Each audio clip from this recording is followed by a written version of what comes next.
हर इंसान का जीवन एक किताब की तरह होता है। कोई किताब अधूरी छूट जाती है, कोई धूल में दब जाती है, और कुछ किताबें इतनी प्रेरणादायक होती हैं कि आने वाली पीढ़ियां उन्हें पढ़ती हैं, उनसे सीखती हैं और जीवन में आगे बढ़ती हैं। नरेंद्र मोदी का जीवन भी एक ऐसी ही प्रेरक किताब है जिसमें आत्मसंघर्ष है, सेवा की भावना है और देशभक्ति की अग्नि है। 17 सितंबर 1950 को गुजरात के एक छोटे से कस्बे वडनगर में नरेंद्र मोदी का जन्म हुआ। उनका परिवार बहुत ही साधारण था। पिता दामोदरदास मूलचंद मोदी वडनगर रेलवे स्टेशन पर चाय बेचते थे। मां हीराबा एक गृहिणी थीं जो घर चलाने के लिए दिन रात मेहनत करती थीं। 5 भाइयों में नरेंद्र तीसरे नंबर पर थे। परिवार का पालन पोषण मुश्किल था। चूल्हा जलाने के लिए लकड़ियां खुद लानी पड़ती थीं, पानी भरने के लिए दूर जाना पड़ता था और कई बार पेट भरने के लिए केवल उबली दाल या सूखी रोटी ही मिलती थी। लेकिन इस गरीब बच्चे की आंखों में एक अलग ही चमक थी, एक सपना, एक आग, कुछ कर गुजरने का जज्बा। बचपन से ही नरेंद्र ने पिता की चाय की दुकान पर काम करना शुरू कर दिया। सुबह सुबह स्टेशन जाना, यात्रियों को चाय देना, बर्तन धोना, ये उनका रोज का रूटीन था। लेकिन वे इसे बोझ नहीं समझते थे, बल्कि जिम्मेदारी मानते थे।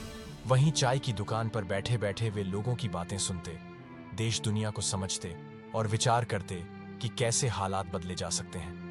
वे कभी शिकायत नहीं करते थे, बल्कि हालात को बेहतर बनाने की सोचते थे। उनकी एक खास बात थी, कठोर अनुशासन और स्वाभिमान। भले ही गरीब थे, लेकिन कभी हाथ फैलाकर किसी से कुछ नहीं मांगा।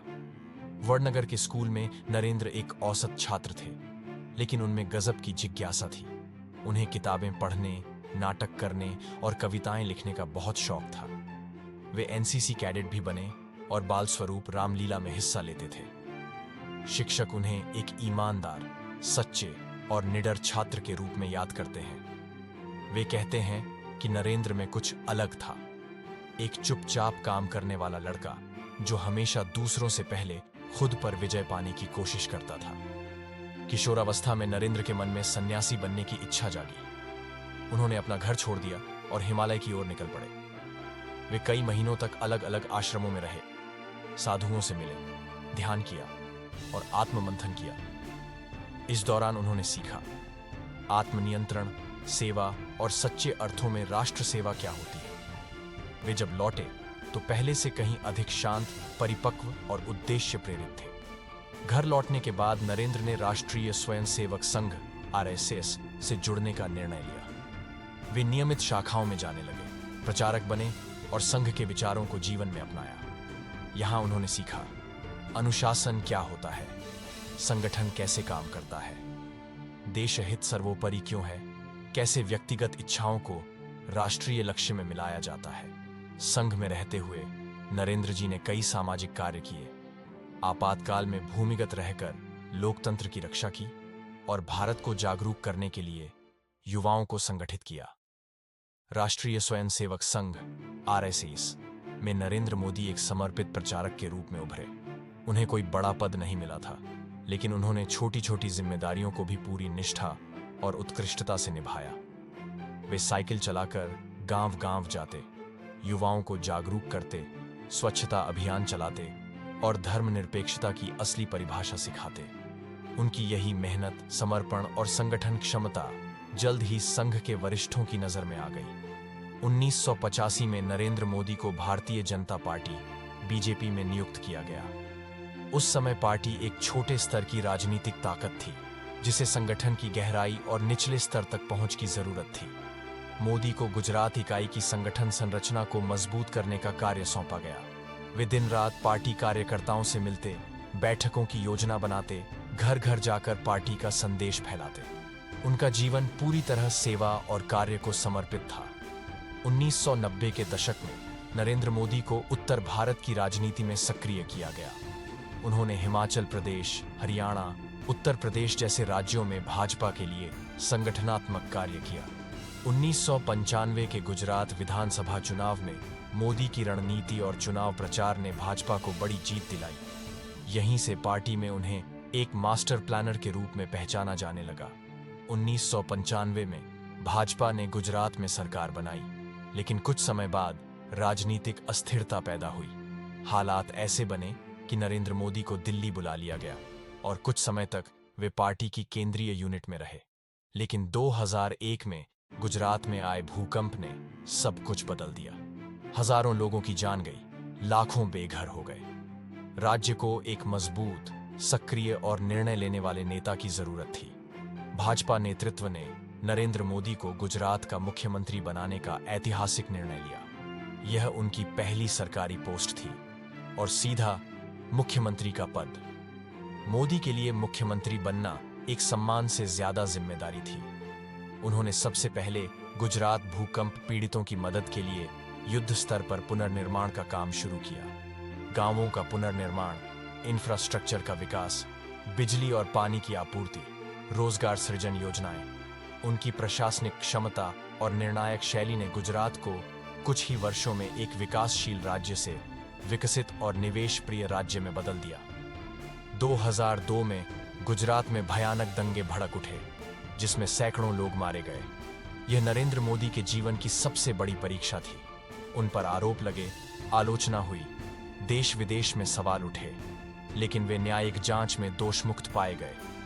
उन्होंने न सिर्फ प्रशासन में सुधार लाए, बल्कि सामाजिक सौहार्द और आर्थिक पुनर्निर्माण पर विशेष जोर दिया। 2002 के बाद नरेंद्र मोदी ने अपना पूरा ध्यान गुजरात के विकास पर केंद्रित किया। उन्होंने वाइब्रेंट गुजरात समिट शुरू की, औद्योगिक नीति में बदलाव किए, कृषि सुधार, ड्रिप इरिगेशन और रूरल एंटरप्रेन्योरशिप को बढ़ावा दिया, बिजली और सड़क व्यवस्था को बेहतर किया, शिक्षा और स्वास्थ्य को प्राथमिकता दी। कुछ ही वर्षों में गुजरात एक मॉडल स्टेट बन गया और नरेंद्र मोदी को लोग विकास पुरुष कहने लगे। अब नरेंद्र मोदी सिर्फ गुजरात के नहीं, पूरे देश के नेताओं में गिने जाने लगे। उनके भाषणों में दम था, उनके विजन में स्पष्टता थी और उनके काम में परिणाम दिखता था। भाजपा के कई नेता और आम जनता चाहने लगे कि नरेंद्र मोदी को देश का नेतृत्व मिलना चाहिए। 2013 में भाजपा ने नरेंद्र मोदी को प्रधानमंत्री पद का उम्मीदवार घोषित कर दिया। इस ऐलान ने देश की राजनीति में हलचल मचा दी। 2010 के बाद का भारत एक संकट में था। भ्रष्टाचार, महंगाई, बेरोजगारी और राजनीतिक अस्थिरता से जूझता हुआ। राष्ट्रमंडल घोटाला, कोयला घोटाला, 2G घोटाला जैसे अनेक मामलों ने आम जनता का सरकार से विश्वास तोड़ दिया था। देश एक ऐसे नेता को ढूंढ रहा था जो साफ सुथरी छवि रखता हो, बोलने और निर्णय लेने की क्षमता रखता हो, आम आदमी से जुड़ा हुआ हो, मजबूत नेतृत्व दे सके। नरेंद्र मोदी में ये सभी बातें दिखीं। एक ऐसे नेता के रूप में जो गरीबी जानता है, जिसने नीचे से ऊपर तक का सफर तय किया है और जो देश को एक नई दिशा दे सकता है। 13 सितंबर 2013 को भारतीय जनता पार्टी ने नरेंद्र मोदी को 2014 के लोकसभा चुनावों के लिए प्रधानमंत्री पद का उम्मीदवार घोषित किया। यह निर्णय न केवल पार्टी के भीतर बल्कि पूरे देश में हलचल का विषय बन गया। जहां एक ओर भाजपा कार्यकर्ताओं में जबरदस्त उत्साह था, वहीं विपक्ष और कई मीडिया समूहों ने आलोचना शुरू कर दी। लेकिन नरेंद्र मोदी ने आलोचना को ऊर्जा में बदला और एक ऐतिहासिक चुनाव अभियान की शुरुआत की। नरेंद्र मोदी का चुनाव अभियान अब तक का सबसे संगठित, डिजिटल और व्यापक अभियान था। उनकी टीम ने सोशल मीडिया, मोबाइल टेक्नोलॉजी, रैलियों और जनसंपर्क का जबरदस्त प्रयोग किया। 400 से अधिक रैलियां 3D होलोग्राम से एक ही समय में कई स्थानों पर भाषण, लाखों कार्यकर्ताओं की फौज, चाय पर चर्चा जैसा अनोखा कार्यक्रम, युवाओं और पहली बार वोट डालने वालों को प्रेरित करना। उनका नारा अब की बार मोदी सरकार घर घर गूंजने लगा। नरेंद्र मोदी ने अपने भाषणों में कोई वादा नहीं, बल्कि दृष्टि, विजन प्रस्तुत की। सबका साथ, सबका विकास, भ्रष्टाचार से मुक्ति, नौकरियों के अवसर, digital India, make in India, स्वच्छ भारत। उन्होंने कहा, मैं प्रधान सेवक बनना चाहता हूं, प्रधानमंत्री नहीं। इस वाक्य ने जनता का दिल छू लिया। मई 2014 में देश ने इतिहास रच दिया। नरेंद्र मोदी के नेतृत्व में भाजपा को 282 सीटें मिली, अकेले दम पर बहुमत। एनडीए को कुल 336 सीटें मिली, कांग्रेस महज 44 सीटों पर सिमट गई। यह आजाद भारत का पहला चुनाव था जिसमें कोई गैर कांग्रेसी नेता ने पूर्ण बहुमत के साथ सरकार बनाई। गुजरात का एक चाय बेचने वाला लड़का अब भारत का 15वां प्रधानमंत्री बन चुका था। 26 मई 2014 को नरेंद्र मोदी ने प्रधानमंत्री पद की शपथ ली। इस आयोजन में सार्क देशों के प्रमुखों को आमंत्रित किया गया। यह अपने आप में ऐतिहासिक था। यह संदेश था कि अब भारत नया भारत बनने को तैयार है, जो पड़ोसियों से मित्रता भी चाहता है और आतंक के विरुद्ध कठोर रुख भी। प्रधानमंत्री बनने के बाद नरेंद्र मोदी ने जो कदम उठाए वे चौंकाने वाले थे। प्रधानमंत्री कार्यालय में समय पर पहुंचना, नौकरशाही में अनुशासन, स्वच्छ भारत मिशन की शुरुआत, जन धन योजना से करोड़ों लोगों को बैंकिंग सिस्टम से जोड़ना, मन की बात जैसे संवाद मूलक कार्यक्रम उन्होंने सत्ता को सेवा का माध्यम बनाया, न कि आराम और विशेषाधिकार का साधन। प्रधानमंत्री बनने के बाद नरेंद्र मोदी ने एक के बाद एक ऐतिहासिक योजनाओं की शुरुआत की। 1. प्रधानमंत्री जन धन योजना, बैंक खाते हर गरीब के लिए। 2. स्वच्छ भारत अभियान, खुले में शौच से मुक्ति का लक्ष्य। 3. बेटी बचाओ बेटी पढ़ाओ, महिलाओं को सशक्त करने की दिशा में पहल। 4. सुकन्या समृद्धि योजना, लड़कियों के लिए बचत योजना। 5. मुद्रा योजना, छोटे व्यवसायों को बिना गारंटी ऋण। इन योजनाओं से मोदी जी ने यह साबित किया कि सरकार अब केवल सत्ता नहीं, सेवा का माध्यम है। मोदी जी के नेतृत्व में भारत ने दुनिया में एक नई पहचान बनाई। अमेरिका, रूस, जापान, फ्रांस जैसे देशों से मजबूत संबंध, अंतर्राष्ट्रीय योग दिवस को संयुक्त राष्ट्र द्वारा मान्यता दिलाना, नेबरहुड फर्स्ट नीति से, पाकिस्तान को स्पष्ट संदेश, एक्ट ईस्ट पॉलिसी से, दक्षिण एशिया में भारत की भूमिका मजबूत। उन्होंने बार बार यह साबित किया कि अब भारत किसी से कमजोर नहीं है। मोदी जी ने तकनीक को आम आदमी तक पहुंचाने के लिए डिजिटल इंडिया अभियान शुरू किया। इसके तहत गांवों में इंटरनेट कनेक्टिविटी, ऑनलाइन सेवाएं और सरकारी योजनाओं की पारदर्शिता, डिजिटल पेमेंट को बढ़ावा, स्टार्टअप इंडिया, स्किल इंडिया जैसे नवाचार प्रोत्साहित करने वाली पहलें। इससे भारत एक तकनीकी शक्ति के रूप में उभरने लगा। 8 नवंबर 2016 को नरेंद्र मोदी ने 500 और 1000 रुपए के नोट बंद करने का ऐलान किया। एक ऐसा कदम जिसने देश को चौंका दिया। लक्ष्य था काले धन पर हमला, नकली नोटों का खात्मा, डिजिटल लेन देन को बढ़ावा। यह एक साहसिक निर्णय था जिसने मोदी को निर्भीक सुधारक के रूप में स्थापित किया। 2017 में नरेंद्र मोदी सरकार ने वस्तु एवं सेवा कर (जीएसटी) लागू किया, जो आजादी के बाद सबसे बड़ा टैक्स सुधार था।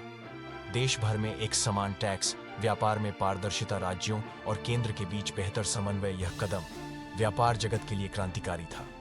2016 में उरी में सेना के शिविर पर आतंकी हमला हुआ। मोदी ने स्पष्ट कहा, हम भूलेंगे नहीं, हम छोड़ेंगे नहीं। और जल्द ही भारतीय सेना ने एलओसी पार करके सर्जिकल स्ट्राइक किया। एक ऐतिहासिक कदम जिसने भारत की सैन्य और राजनीतिक इच्छा शक्ति को दुनिया के सामने रखा। 2019 में पुलवामा में आतंकी हमला हुआ, जिसमें 40 से अधिक सीआरपीएफ जवान शहीद हुए। नरेंद्र मोदी ने फिर से स्पष्ट निर्णय लिया। भारतीय वायुसेना ने पाकिस्तान में घुसकर बालाकोट में आतंकी ठिकानों पर हमला किया। यह संदेश था, भारत अब चुप नहीं बैठेगा। 2019 के लोकसभा चुनाव में नरेंद्र मोदी ने फिर से इतिहास रचा। भाजपा को इस बार 303 सीटें मिलीं, पहले से ज्यादा बहुमत। यह इस बात का प्रमाण था कि देश नरेंद्र मोदी में विश्वास करता है। उनका नारा था, फिर एक बार मोदी सरकार, मैं भी चौकीदार। 2019 में सत्ता में लौटते ही मोदी सरकार ने कुछ साहसी फैसले लिए। अनुच्छेद 773 हटाना, जम्मू कश्मीर को विशेष दर्जा समाप्त, 3 तलाक पर प्रतिबंध, मुस्लिम महिलाओं को सम्मान, सीएए कानून, शरणार्थियों को नागरिकता देने का कानून, राम मंदिर का मार्ग प्रशस्त करना। ये सभी निर्णय दशकों से लंबित थे। मोदी ने इन्हें ऐतिहासिक बनाकर दिखाया। 2020 में जब कोरोना महामारी आई, नरेंद्र मोदी ने जनता कर्फ्यू, लॉकडाउन और आत्मनिर्भर भारत अभियान जैसे फैसले लिए। मुफ्त राशन, गरीब कल्याण योजना, वैक्सीनेशन अभियान, स्थानीय उद्योगों को बढ़ावा। भारत पूरी दुनिया के लिए कोविड प्रबंधन में एक मिसाल बना।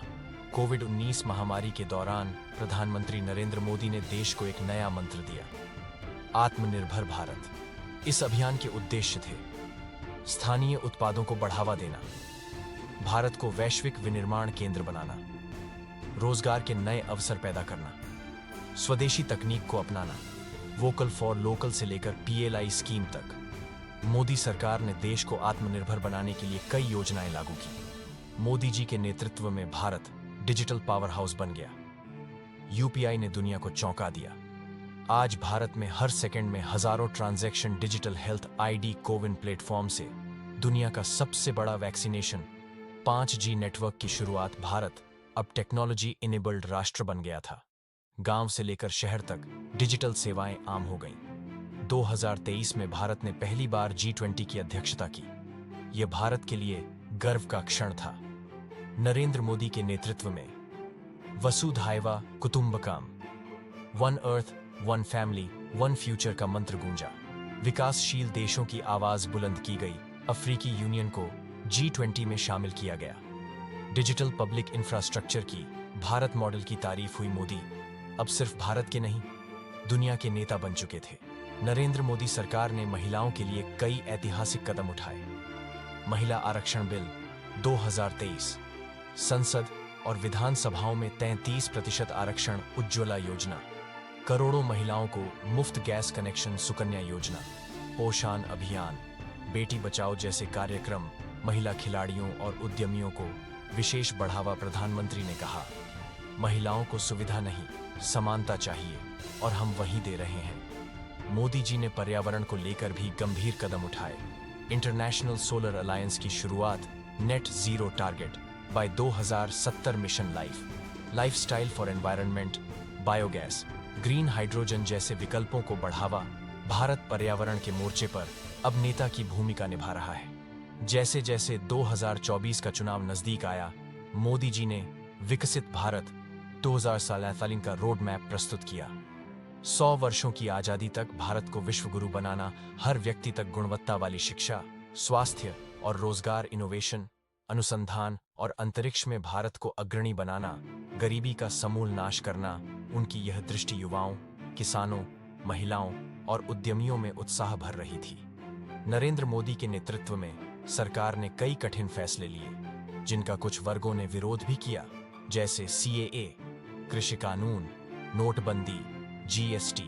लेकिन मोदी जी ने हर बार कहा, देश हित में लिए गए फैसलों में डरना मेरे संस्कार में नहीं है। वे आलोचनाओं से घबराते नहीं, बल्कि जनता को जवाबदेह बनाते हैं। आज नरेंद्र मोदी सिर्फ एक नेता नहीं, एक विचारधारा, एक प्रेरणा बन चुके हैं। एक ऐसा व्यक्तित्व जो नीचे से ऊपर तक का सफर तय करके आया, जिसने साधनों की नहीं, संकल्प की ताकत दिखाई, जिसने भारत को बदलने का सपना देखा और दिशा भी दी। नरेंद्र मोदी की कहानी हमें सिखाती है, परिस्थितियां कितनी भी कठिन क्यों न हो, यदि आपके पास संकल्प, परिश्रम और ईमानदारी है, तो आप किसी भी ऊंचाई को छू सकते हैं। उनकी यात्रा भारत के हर उस युवा के लिए प्रेरणा है जो छोटे शहर, छोटे घर या कमजोर पृष्ठभूमि से आता है। नरेंद्र मोदी की कहानी अभी समाप्त नहीं हुई। यह तो भारत के भविष्य की शुरुआत है। एक भारत जो आत्मनिर्भर है, एक भारत जो गर्व से खड़ा है, एक भारत जो सबको साथ लेकर चलता है, और एक भारत जो विश्व गुरु बनने की राह पर अग्रसर है। सपना सिर्फ देखा नहीं जाता, उसे जिया भी जाता है।